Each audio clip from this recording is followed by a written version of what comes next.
주님께 마테오가 전한 거룩한 복음입니다. 주님 영광 받으소서. 그때에 예수님께서 제자들에게 말씀하셨다. 노아 때처럼 사람의 아들의 재림도 그러할 것이다. 홍수 이전 시대에 사람들은 노아가 방주에 들어가는 날까지 먹고 마시고 장가들고 시집가고 하면서 홍수가 닥쳐 모두 휩쓸어 갈 때까지 아무것도 모르고 있었다. 사람의 아들의 재림도 그러할 것이다. 그때에 두 사람이 들에 있으면 하나는 데려가고 하나는 버려둘 것이다. 두 여자가 맷돌질을 하고 있으면 하나는 데려가고 하나는 버려둘 것이다. 그러니 깨어 있어라. 너희의 주인이 어느 날에 올지 너희가 모르기 때문이다. 이것을 명심하여라. 도둑이 밤 몇 시에 올지 집주인이 알면 깨어 있으면서 도둑이 자기 집을 뚫고 들어오도록 내버려 두지 않을 것이다. 그러니 너희도 준비하고 있어라. 너희가 생각하지도 않은 때에 사람의 아들이 올 것이기 때문이다. 주님의 말씀입니다. 그리스도를 찬양합니다. 찬미 예수님, 참 예수님. 한 주간 동안 잘 지내셨습니까? 네. 네, 오늘 대림 제1주일입니다. 우리가 교회 전례력으로는 대림 제1주일부터 새로운 한 해가 시작이 됩니다.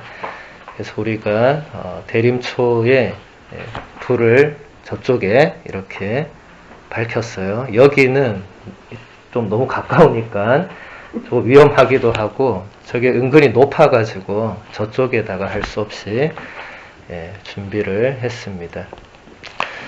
그래서 여러분 주보를 보시면 지금 2022년 말씀의 해 이거는 일단 그대로 놔뒀어요. 왜냐하면 우리 달력은 아직 2023년이 안 됐어요. 그래서 이걸 또 바꾸려니까 또 사람들이 헷갈려 할 것 같고, 그래서 그 옆에 괄호에 보면 가 이렇게 돼 있죠. 이게 이제 전례력으로 가해로 넘어갔다는 겁니다. 이게 전례력은 해마다 미국은 ABC, 우리는 가나다 이렇게 해서 한 해 한 해 바꾸는데 이제 작년 어제까지는 다해였어요. 다해. 그런데 이제 오늘 대림 제1주일부터는 가해 전례력으로 이제 바뀝니다. 그래서 이 전례력이 바뀐다는 것은 그 복음과 독서가 조금씩 바뀌어요. 그 전례력마다 좀 정해진 게 있습니다. 그래서 여러분은 크게 뭐 신경 쓸 건 없고 어차피 매일 미사책에 다 나와 있기 때문에 그냥 보시면 됩니다. 그래서 이 주보는 2023년 1월부터 제가 2023년 교부의 해, 2023년은 제가 교부의 해로 제 전공이니까 한번 내년에 제 전공을 불사르기 위해서 제가 준비를 열심히 지금 하고 있습니다. 올해는 아직 말씀의 해, 우리가 아직 성경 읽기를 하고 있죠. 대림 시기는 매일미사책에 여러분 대림 시기 설명 나중에 읽어보시면 잘 아시겠지만 제가 잠시만 조금만 읽어드리면 주님 성탄 대축일 전에 4주간을 말하면서 아기 예수님의 탄생을 기다리는 시기입니다. 또한 종말에 오실 예수님을 묵상하면서 기다리는 시기이기도 합니다. 그래서 대림 시기는 예수님의 첫 번째 오심인 성탄절, 그리고 두 번째 오심인 종말을 준비하면서 기다리는 이중적인 의미를 지니고 있습니다. 그래서 이 대림 첫 주일부터 12월 16일까지는 두 번째 오심을 먼저 우리가 묵상을 해요. 그래서 이 말씀들을 보면 예수님의 그 다시 오심을 계속 이야기해요. 오늘 복음도 여러분 금방 들으셨지만 사람의 아들이 언제 올지 모르니까 깨어있으라. 이런 말씀들을 계속 듣고 12월 17일부터는 이제 성탄이 가까워지니까 이제 성탄과 관련된 말씀들을 듣게 됩니다. 대림 시기에는 대영광송을 노래하지 않고 알렐루야는 노래합니다. 회개와 보속의 시기이지만 메시아께서 오신다는 희망이 있기 때문에 그렇습니다. 사순 시기는 알렐루야도 노래하지 않죠. 왜냐하면 순환을 먼저 겪고 부활이 와야 되니까 주님의 순환을 이제 묵상하는, 그래서 알렐루야는 이게 기쁨을 노래하는 거기 때문에 그때는 아예 알렐루야도 하지 않고 대림 시기는 알렐루야는 노래를 합니다. 기다림이라는 단어는 우리를 설레게 하는 그런 측면이 있죠. 우리가 오랜만에 오랜 친구를 만난다거나 또 여러분 예전에 젊은 시절에 좋아하는 사람이나 사랑하는 사람을 만난다거나 그럴 때 그 만남을 기다리는 우리의 마음이 어떤 설렘, 어떤 즐거움 뭐 이런 게 생기죠. 공자도 그런 말 했죠. 벗이 멀리서 나를 찾아오는 게 얼마나 기쁜 일인가. 이렇게 어떤 기다린다는 것은 설렘과 기쁨을 그 안에 담고 있죠. 우리를 사랑하시는, 우리가 주님으로 모시는 예수님께서 우리에게 오신다고 할 때 우리 마음도 그러해야 할 것입니다. 그래서 우리는 예수님의 오심을 그냥 마냥 기다리는 것이 아니라 4주간 동안 예수님의 오심을 기다리면서 준비를 합니다. 사순식이나 대림식이나 이게 다 생겨난 것은 가장 큰 대축일인 주님 부활 대축일과 그 다음으로 가장 크다고 할 수 있는 주님 성탄 대축일을 그냥 맞이하니까 이게 뭔가 아니다 하고 우리 선배 신앙인들이 생각을 한 거예요. 이 준비를 해야 된다. 이 어마어마한 대축일에 덜렁 와서 그냥 부활이네, 덜렁 와서 성탄이네, 이게 아니라는 거예요. 이제 그러면서 자연스럽게 준비 기간이 생겨나면서 대림 시기는 4주, 부활은 무려 7주간 가까이 이렇게 긴 기간이, 사순식이죠, 사순식이. 40일, 이 사순이 넉사자, 열순자 40일이잖아요. 그런 긴 기간들이 이제 생겨나게 됩니다. 이 두 기간의 사제는 보라색, 자색 제의를 입고 또 미사 중에 대영광송을 노래하지 않는데 이런 것은 우리가 조용히 예수님의 오심을 기다리면서 준비하기 위한 회개와 보속을 드러내는 것입니다. 대영광송은 예수님께서 이 땅에 오시는 그날에 울려 퍼지게 될 것입니다. 우리는 대림 시기 동안에 오시는 아기 예수님을 맞이할 준비를 해야 합니다. 그냥 시간이 지나면 성탄이 오겠지라고 막연하게 생각하는 분들은 성탄이 오더라도 기쁨이 별로 없을 것입니다. 제가 지금까지 사제 생활을 하면서 이제 신자들의 신앙 생활의 모습을 살펴보니까 기쁨이 이게 잘 느껴지지 않습니다. 기쁨이. 프란치스코 교황님도 우리 신자들이 1년 내내 사순 시기를 보내는 분들이 너무 많다 이런 말씀을 하셨죠. 기쁘지 않다는 거예요. 이것은 우리 사제들에게도 책임이 있겠지만 여러분들도 한번 생각은 해보셔야 될 부분입니다. 신앙생활에 기쁨이 없으면 이 지속이 어려워요. 우리 사는데도 그렇잖아요. 우리가 먹고 살기 위한 거는 기쁨이 없어도 먹고 살아야 되니까 일을 하거나 뭘 하는데 그 외의 것들은 내가 해도 되고 안 해도 된다면 기쁨이 되는 일은 하겠지만 기쁨이 안 되는 일은 자연스럽게 안 하게 되죠. 그러니까 신앙이라는 게 기쁨이 점점 없어지면 자연스럽게 안 하거나 놓을 가능성이 높겠죠. 그러니까 이것은 각자가 기쁨에 대해서 생각을 해보셔야 됩니다. 우리가 어떤 마음으로 어떻게 이 4주간의 대림 시기를 보내느냐에 따라서 아기 예수님의 탄생이 우리에게 기쁨을 줄 수도 있고 반대로 그저 하나의 행사로 지나가 버릴 수도 있습니다. 우리 스스로 아기 예수님이 우리에게, 정확하게 나에게 오신다고 하는데, 오시는 그분을 위해서 내가 어떤 준비를 해야 할까, 혹은 할 수 있을까를 곰곰이 각자 생각해 보시면 좋겠습니다. 어떤 거창한 계획이나 한 3일 하고는 말 그런 계획을 세우자는 것이 아니라 예수님을 맞이하기 위해서 내가 무엇을 해야 할지 한 번은 생각해 보자. 그런 이야기겠죠. 이 대림 시기를 시작으로 우리 교회는 새로운 한 해를 또 시작하게 됩니다. 지금 우리 이튼 공동체는 말씀의 해를 지내면서 날마다 성경을 읽고 묵상해서 우리가 하는 모든 신앙의 활동들이 하느님의 말씀에서 시작될 수 있도록 노력을 하고 있습니다. 하느님의 말씀은 우리에게 올바른 삶의 방향을 가르쳐주고 우리의 영혼에 힘을 북돋아 주면서 우리 공동체 안에 하느님의 현존을 깨닫게 해 줄 것이라고 제가 올해 초에 기대를 했습니다.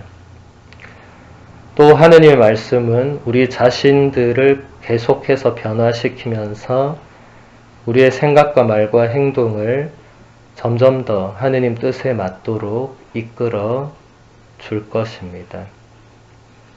하느님의 말씀은 힘이 있죠. 물론 여러분들이 이번에 한번 읽었다고 해서 그걸 다 느끼는 건 아니고, 물론 또 이번이 처음이 아닌 분들 많을 것입니다. 예전에 성경 다 읽어봤겠죠. 근데 읽어도 모르니까 이제 문제가 발생하죠. 모르니까.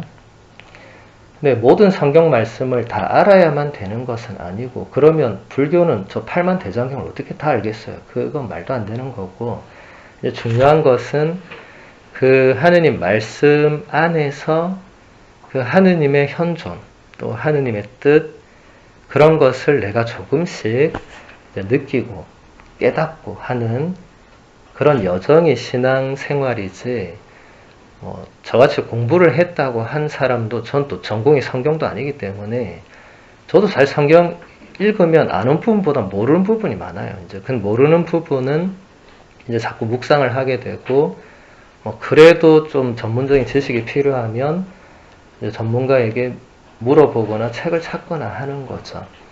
근데 여러분들은 아마 그럴 시간들이 잘 없을 거기 때문에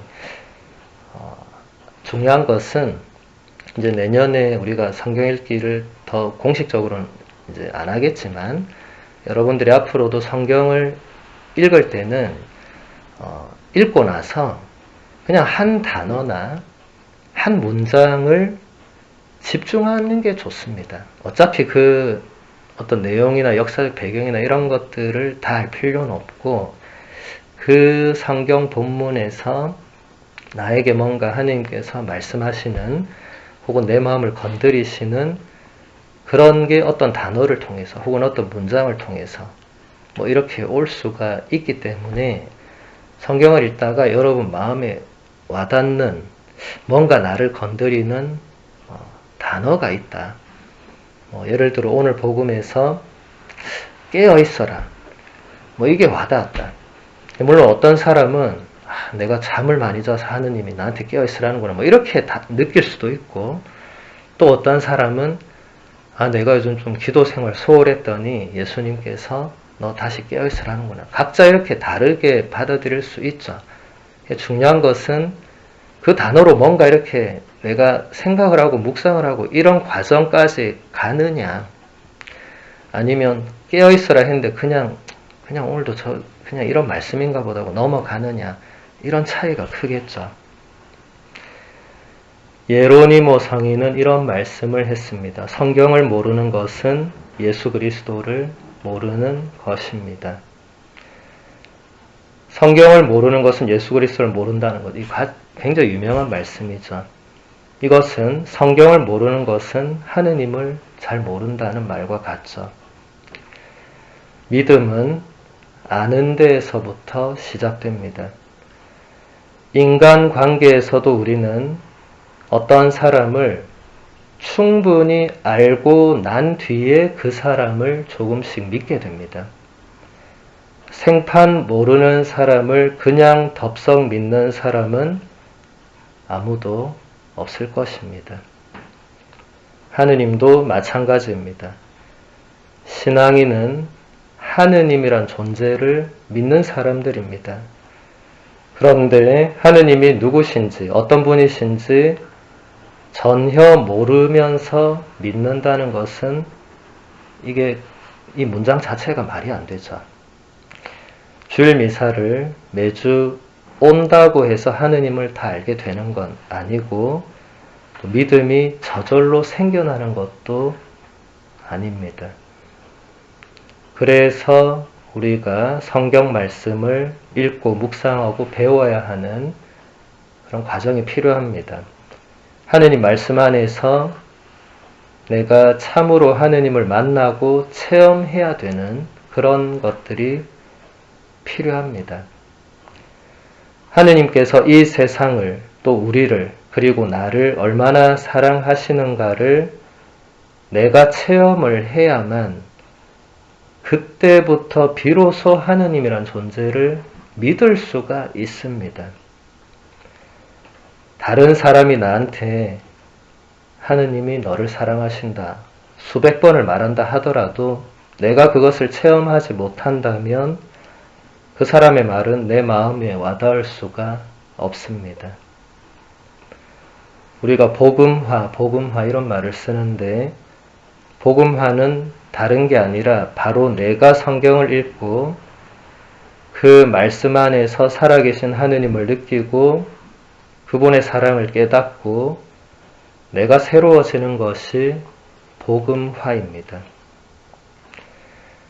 전례력으로 새해가 시작되었음을 알리는 대림초에 촛불 하나가 밝혀졌습니다. 여러분들 가정에서도 이제 기도하실 때 대림초에 촛불을 밝히게 될 것입니다. 오늘 미사 후에 하나씩 받아가시면 되는데 말씀의 해를 마무리하게 되면 우리 본당 공동체는 새 한 해를 교부의 해로 제가 보낼 계획을 세우고 있습니다. 이미 여러분 주보에 보시면 매주 이 주보 일면에 교부들의 복음 해설이 짧게나마 소개되고 있죠. 지금 1년 넘었으니까 사실 굉장히 많은 교부들의 복음 해설이 소개되어 있습니다. 종이는 지나간 버리니까 어쩔 수 없겠지만 물론 또 보관한 분들은 다 가지고 있을 것이고 근데 또 본당 홈페이지에 이 지나간 주보가 다 이게 있어요. 그래서 얼마든지 찾아보실 수 있겠죠. 근데 이것만 가지고는 사실 제가 여러분들에게 이걸 소개할 시간이 없어요. 미사 때는 복음도 설명해야 되고 할 게 많잖아요. 그러니까 오늘 교부가 처음에 제가 좀 하다가 안 되겠더라고요. 시간이 너무 이게 막 걸리니까 안 했어요. 그래서 새해에는 교부 학교를 제가 준비를 하고 있습니다. 성경 학교를 이번 한 해 또 하면서 제가 느낀 것들이 있고 좀 그래서 시간이나 뭔가를 좀 변경을 해서 교부 학교를 준비를 하고 또 마침 우리 동북부 가톨릭 방송에서 저한테 또 교부학을 좀 소개해 달라 우리 미국 신자들에게 그래서 거기서도 거긴 시간이 길지는 않을 것 같아요. 그래도 간단하게라도 교부들을 좀 소개하는 그런 시간이 내년에 마련이 될 것입니다. 그래서 우리 교부들을 만나서 교부들처럼 하느님을 사랑하고 신앙의 진리를 굳게 지켜나갈 수 있는 그런 한 해가 되기를 바랍니다. 교부가 왜 중요한지는 제가 지금 다 설명할 수는 없고 성경만으로는 안 되고 성경만으로 된다고 하는 게 개신교회거든요. 가톨릭 교회는 성경과 성전이 있는데 이 성전의 핵심 주축이 교구들이기 때문에 사실 가톨릭 교회 신자들은 성전도 알아야 됩니다. 좀 피곤하죠. 개신교 가면 성경만 알면 된다는데 가톨릭 교회 오니까 자꾸 다른 게 많죠. 근데 이게 인간적으로는 피곤하지만 이게 하느님에 대해서 이렇게 다양하게 다양한 측면으로 알 수 있다는 것은 어떻게 보면 더 풍요로운 거죠. 뭐 성경만으로도 하느님을 알 수는 있겠죠. 근데 그것은 많은 지금 현대 개신교회가 보여주는 많은 위험들이 또 그 안에 있죠. 가톨릭 교회는 그런 위험들을 초기에 다 이렇게 뭐 이단으로 물리칠 건 물리치고 뭐 지킬 건 지켜왔기 때문에 이 성전, 교회의 거룩한 전통, 신앙의 유산을 여러분들이 알고 배우는 것은 대단히 중요하고 그런 의미에서 내년에 제가 특별히 그런 부분을 많이 할애를 할 것입니다. 그래서 그런 좋은 한 해가 되었으면 하는 바람입니다. 예, 다 같이 신앙 고백하겠습니다.